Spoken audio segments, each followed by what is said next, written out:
Ketika sebelum ada pergantian presiden, itu kan polisi sangat luar biasa nih. Represif ya. Mendukung penuh aduan. Mendukung penuh, backup betul. Ya, orang yang nggak mau jual, tangkap, jadikan DPO. Itu waktu presidennya Jokowi ya? Jokowi. Oke. Nah, ketika Prabowo ini, saya melihat bahwa polisi agak jinak. Sudah berubah? Sudah berubah, walaupun belum sepenuhnya, Bang. Oke. Yang pasti, saya lihat indikatornya adalah tidak ada penangkapan. Oke. Tidak ada yang dikriminalisasi.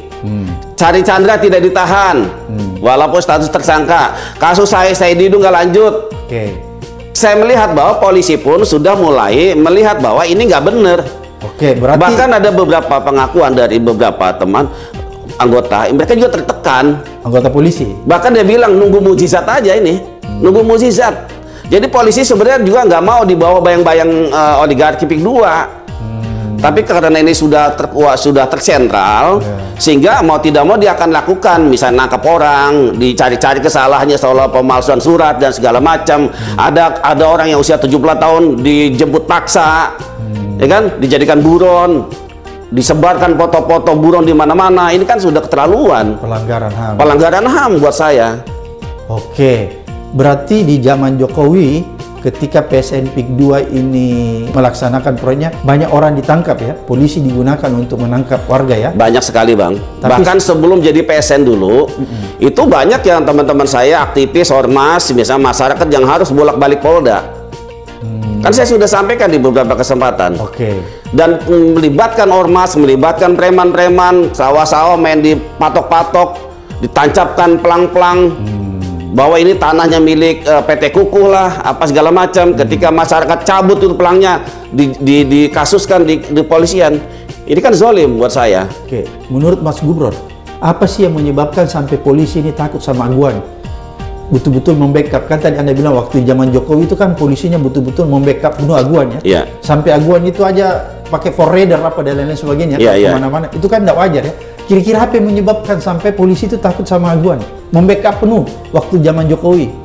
Kalau saya sih ada dua kemungkinan ya, Bang. Oke. Bisa jadi memang ini sudah atasan, udah lingkaran, karena kan aguan ini kan sudah masuk lingkaran istana, lingkaran Mabes Polri ya. Kalau saya lihat, maka ini kan mau tidak mau yang di bawah harus melaksanakan perintah-perintah instruksi. Sampai pakai forerunner apa ya? Ya itu kan fakta ya. Yang kedua bahwa kelihatannya juga jadi ajang untuk bisa naik jabatan. Oke, jadi siapa yang dekat gitu ya? Siapa dia bisa beresin kasus ini, dia dapat kesempatan untuk naik jabatan, dan itu ada. Oh, itu yang terjadi di PSN. Itu terjadi. Jadi siapa yang bisa membereskan kasusnya aguan, pangkatnya naik ya? Pangkatnya naik, dapat fasilitas, kemudian dia bisa gratis makan minum di PIK 2. Itu kan fakta, Bang. Ya, nggak bisa dibantah ya? Nggak bisa dibantah. Oke, menarik nih, Bung Gufron. Tadi kan Bung Gufron bilang setelah adanya ini masyarakat mulai berani nih, setelah PSN PIK 2 ini mulai dihentikan, ya, dihentikan statusnya, maka rakyat di Banten sudah mulai bersuara, sudah mulai keluar. Bisa nggak Bung Gufron ceritakan salah satunya yang indikatornya bahwa rakyat sudah mulai keluar? Ada nggak yang sudah mulai berani datang ke LBH Muhammadiyah melaporkan lagi selain yang sudah ada? Ya, kemarin kan sudah ada misalnya Cari Chandra, sudah berani, udah oke. Ini yang terbaru ya.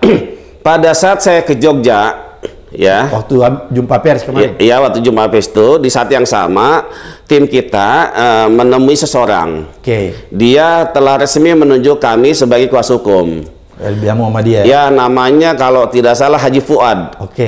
Warga Kronjo, usianya sudah renta, usia 70 tahun. Dia memberikan kuasa penuh kepada LBH PPM Muhammadiyah terkait dengan transaksi jual beli yang sangat tidak seimbang. Bahkan setahu saya Pak Haji Fuad ini pernah juga jadi tersangka, pernah ditahan. Bahkan saya dapat foto, Bang.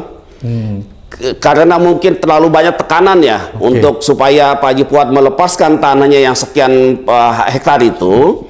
Akhirnya terpaksa tanda tangan di hadapan oknum polisi di kamar. Dalam keadaan, kalau saya lihat fotonya itu dalam keadaan dia pakai oksigen sama infus. Itu sedemikian parahnya, luar biasa ini oknum polisi. Dan nanti mungkin kita akan lakukan upaya-upaya hukum terhadap oknum polisi ini. Harus dituntut ya, harus dia bertanggung jawab ya. Harus bertanggung Dan jawab. dulu, berarti Haji Fuad ini dikriminalisasi juga ya? Ya mirip polanya, mirip dengan yang pernah ditahan ya? Pernah ditahan? Pernah ditahan juga di Polres Kota Tangerang. Bahkan sampai sakit pun didatangi oknum polisi? Iya, sakit, dia dirawat, diawasi. Pakai oksigen masih? Iya, betul. Itu masih ditekan sama oknum polisi? Betul. Bahkan termasuk keluarganya. Itu ada fotonya, ada buktinya? Ada fotonya, dan itu mungkin jadi bahan kami nanti laporan ke Propam. Oke, bahwa ada tindakan kesewenang-wenang yang dilakukan aparat kepolisian terhadap orang di Ini zalim buat saya. Oke. Ya, saya juga kadang-kadang nggak tega melihat foto itu, orang sakit.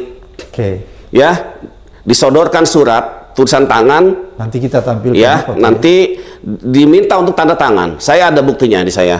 Oke, jadi berarti Haji Fuad dalam keadaan sakit, lagi pakai oksigen. Iya, infus. Diinfus. Terus ada oknum polisi di situ yang menekan untuk tanda tangan. Betul. Itu yang terjadi ya? Iya, bahkan sebelum itu ketika ditahanan pun dipaksa untuk tanda tangan.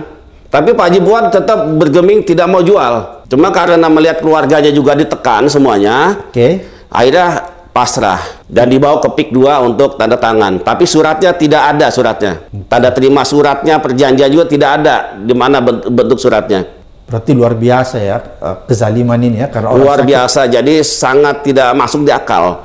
Jadi hukum dijadikan alat untuk memeras, untuk mengkriminalkan orang, tidak melihat usia, tidak melihat ini siapa sosok ini. Jadi gara-gara kasus itulah kemudian warga yang lain juga takut, nggak berani, akhirnya sudah lepas tanah-tanahnya, sawahnya. Karena kan beliau ini kan sosok, bahkan mungkin secara kepemilikan lebih luas.